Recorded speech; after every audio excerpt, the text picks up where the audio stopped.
जय हिंद दोस्तों, एक बार फिर से आप सभी का शारदेय सर क्लासेस की ओर से हार्दिक स्वागत और अभिनंदन है।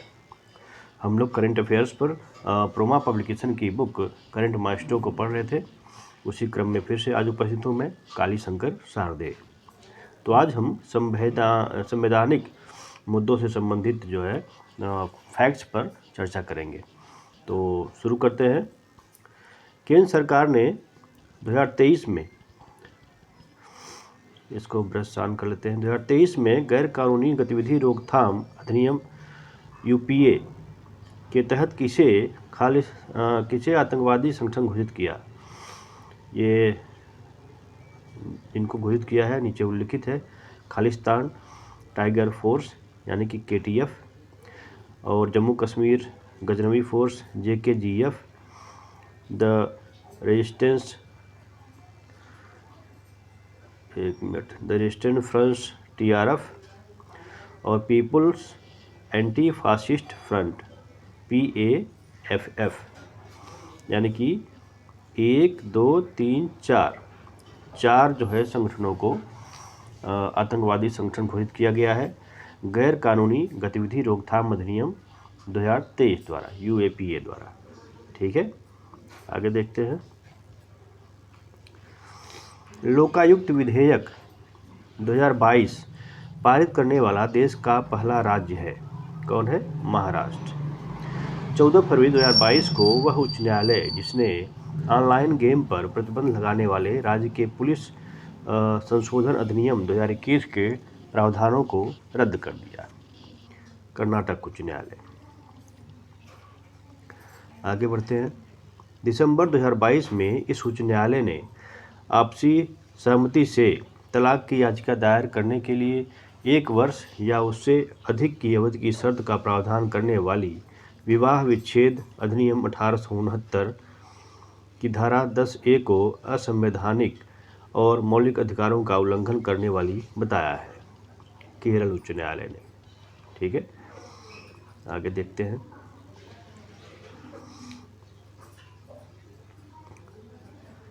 दिसंबर 2022 में केंद्रीय सूचना और प्रसारण मंत्रालय ने इस संस्था को पूरे भारत में समाचार और समसामयिक मामलों के प्रकाशकों के लिए एक स्वनियामक निकाय के रूप में मंजूरी दी। प्रिंट और डिजिटल मीडिया एसोसिएशन को 18 नवंबर 2022 को विश्व के मुख्य न्यायाधीशों के 23वें अंतर्राष्ट्रीय सम्मेलन का आयोजन किया। कहाँ? लखनऊ में। आगे देखते हैं। 7 नवंबर 2022 को उच्चतम न्यायालय के तत्कालीन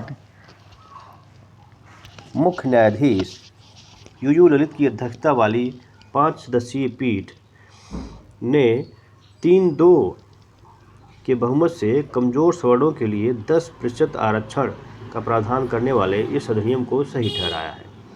अधिनियम कौन सा है? 103वां संविधान संशोधन अधिनियम 2019। ठीक है। हाल ही में उच्चतम न्यायालय ने एक निर्णय में कहा कि न्यायाधीशों की अधिक संख्या वाली पीठ द्वारा बहुमत से लिया गया निर्णय हमेशा न्यायाधीशों की कम संख्या वाली पीठ के निर्णय पर प्रभावी होगा।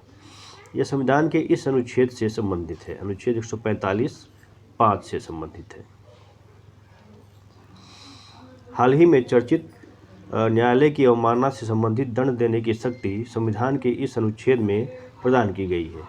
अनुच्छेद 129 उच्चतम न्यायालय और अनुच्छेद 215 उच्च न्यायालय। ठीक है। सितंबर 2022 में जारी ई-अभियोजन पोर्टल के अनुसार पोर्टल के माध्यम से निपटान और मामलों की प्रविष्टि की संख्या में शीर्ष 3 राज्य क्रमशः हैं: उत्तर प्रदेश, मध्य प्रदेश और बिहार। पहले स्थान पर उत्तर प्रदेश, दूसरे पर मध्य प्रदेश और तीसरे पर बिहार। 27 सितंबर 2022 को पहली बार उच्चतम न्यायालय की संवैधानिक पीठ की कार्यवाही का सीधा प्रसारण इस सोशल मीडिया प्लेटफॉर्म पर किया गया, यूट्यूब पर।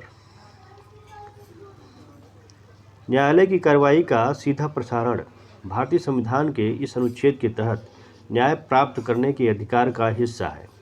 अनुच्छेद 21 के तहत स्वप्निल त्रिपाठी वाद 2018। ठीक है। हाल ही में इस उच्च न्यायालय ने कहा है कि केवल संसद को ही अनुसूचित जाति की सूची में किसी नई जाति को शामिल करने का अधिकार है। इलाहाबाद उच्च न्यायालय। राष्ट्रीय चिकित्सा आयोग ने इस थेरेपी को पेशेवर कदाचार में शामिल करने की घोषणा की। कन्वर्जन थेरेपी को इस उच्च न्यायालय के आदेश के आधार पर भारतीय चिकित्सा परिषद व्यावसायिक आचरण शिष्टाचार और नैतिकता विनियम 2003 के अंतर्गत सूचीबद्ध किया गया। मद्रास उच्च न्यायालय। निर्वाचन आयोग ने 253 पंजीकृत गैर मान्यता प्राप्त राजनीतिक दलों को निष्क्रिय घोषित कर उन्हें इस अधिनियम के अंतर्गत चुनाव चिन्ह का लाभ उठाने से रोका। चुनाव चिन्ह आदेश 1968। ठीक है, आगे देखते हैं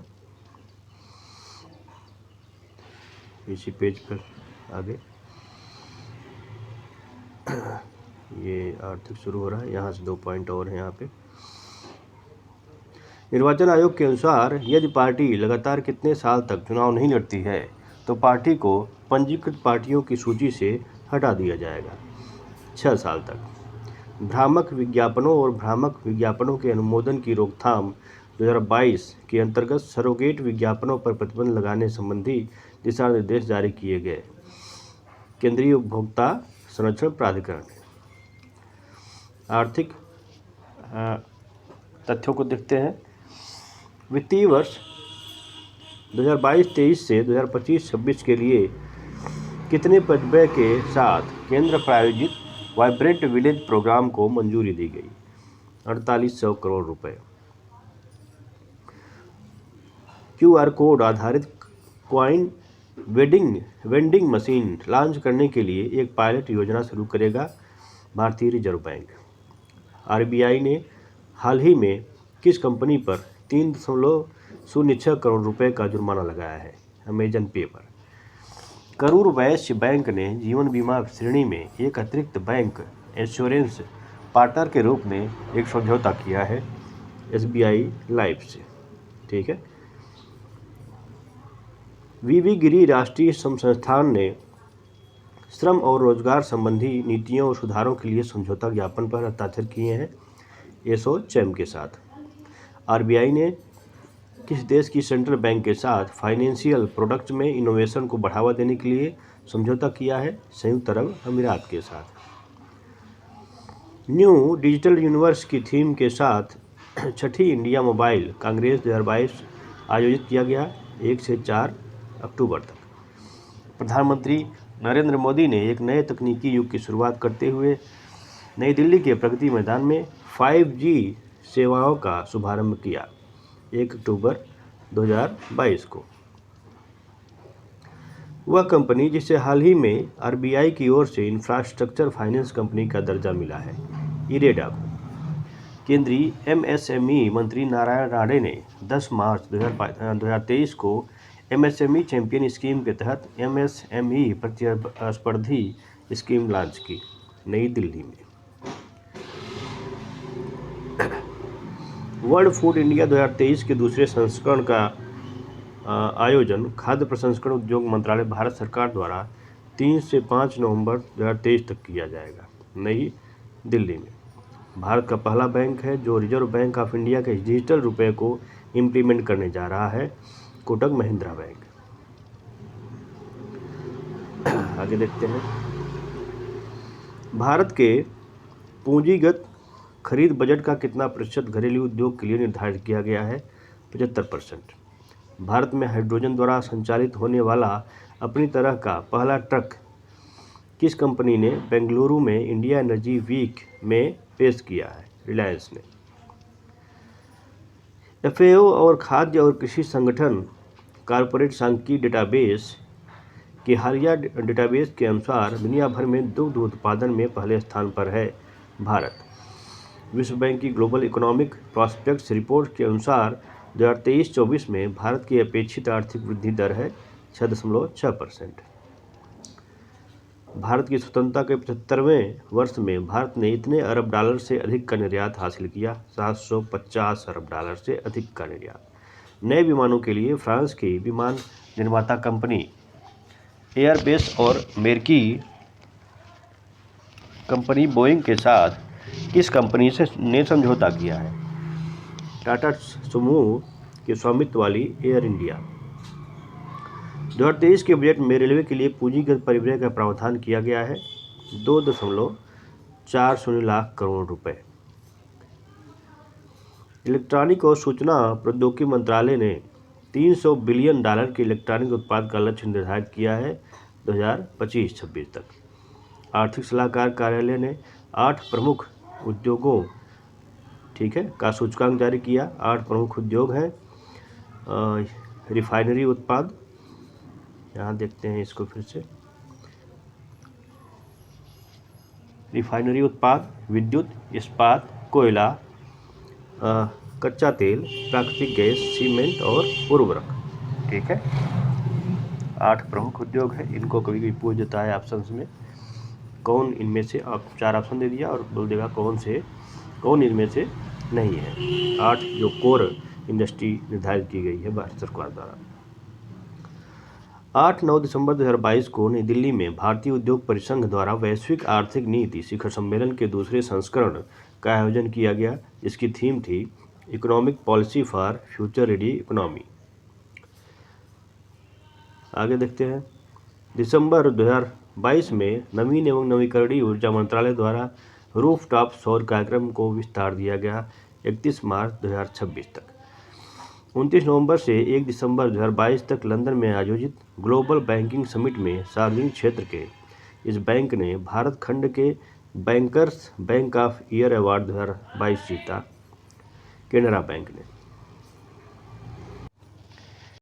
पीएम कुसुम योजना की समय सीमा अवधि बढ़ा दी गई है 31 मार्च 2026 तक।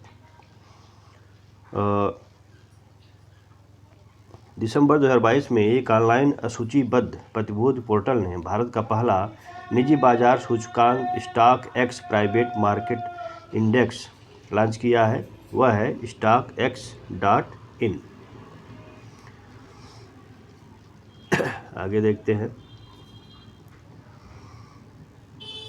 2 दिसंबर 2022 को बोस्टन में अर्थशास्त्र प्राइज अवार्ड 2022 की प्रकृति का संरक्षण और पुनर्स्थापन श्रेणी में पुरस्कृत किया गया। पुरस्कृत भारतीय स्टार्टअप है खेती तेलंगाना। ठीक है, दिसंबर 2022 में देश का पहला कार्बन न्यूट्रल पावर एक्सचेंज बन गया है IEX इंडियन एनर्जी एक्सचेंज। प्रत्येक वर्ष